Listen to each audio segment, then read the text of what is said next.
সকালের নরম রোদের আলো জানালার ফাঁক দিয়ে ঘরে ঢুকছিল। রান্নাঘর থেকে ভেসে আসছিল সুগন্ধ। মায়ের হাতের রুটির গন্ধ যেন পুরো ঘরটাকে মধুর করে তুলেছিল। ছোট্ট তৃষা বিছানায় বসে চোখ মেলে মায়ের খোঁজ করল। প্রতিদিনের মতো আজও মা ভোরে উঠে গেছে। তৃষার মা, রোকসানা বেগম, একজন সংগ্রামী নারী।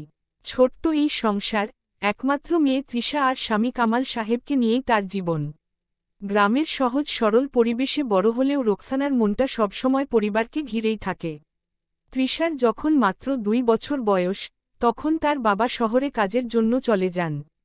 সংসারের সব দায়িত্ব তখন একা মায়ের কাঁধে। দিন শুরু হয় ভোরে উঠে রান্নাবান্না, মেয়েকে গোসল করিয়ে স্কুলে পাঠানো, তারপর মাঠে গিয়ে সবজি তোলা কিংবা গৃহস্থালির কাজ। সন্ধ্যায় আবার মেয়ের পড়াশোনা দেখা।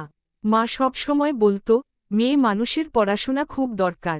আমি তো পারিনি, কিন্তু তুই পারবি, তৃষা। তৃষাও মায়ের কথা শুনে পড়াশোনায় মন দেয়। স্কুলে ভালো রেজাল্ট করে, শিক্ষক শিক্ষিকারা তাকে খুব ভালোবাসে। একদিন স্কুল থেকে ফিরে তৃষা দেখে মা উঠানে বসে, হাতের তালুতে পট্টি বাঁধা। মেয়ের চিন্তা দেখে মা হেসে বলে, বড়জোর একটু কেটে গেছে, কিছু না। কিন্তু তৃষা জানে, মায়ের এই ছোট ছোট আঘাতগুলোই তার জীবন গড়ার অংশ। মা যেন নিজের স্বপ্ন, স্বাচ্ছন্দ্য, সব বিসর্জন দিয়ে তৃষাকে মানুষ করছে। গ্রামের সবাই মায়ের উদাহরণ দেয়, রোকসানার মতো মায়েরা সংসারের শক্তি। কখনো মায়ের মুখে দুঃখের কথা শোনা যায় না, সবসময় হাসিমুখ। তবে রাতের আধারে মাকে অনেকবার কাঁদতে দেখেছে তৃষা। নিজের কষ্ট কখনো প্রকাশ করে না মা। বছর ঘুরে আসে এসএসসি পরীক্ষা। তৃষা খুব ভালো ফল করে। মা খুশিতে চোখের জল ফেলেন। সেদিন তৃষা বুঝে যায়, মায়ের স্বপ্নের কিছুটা পূরণ হয়েছে। মা বলেছিল, তুই আমার গর্ব, তৃষা।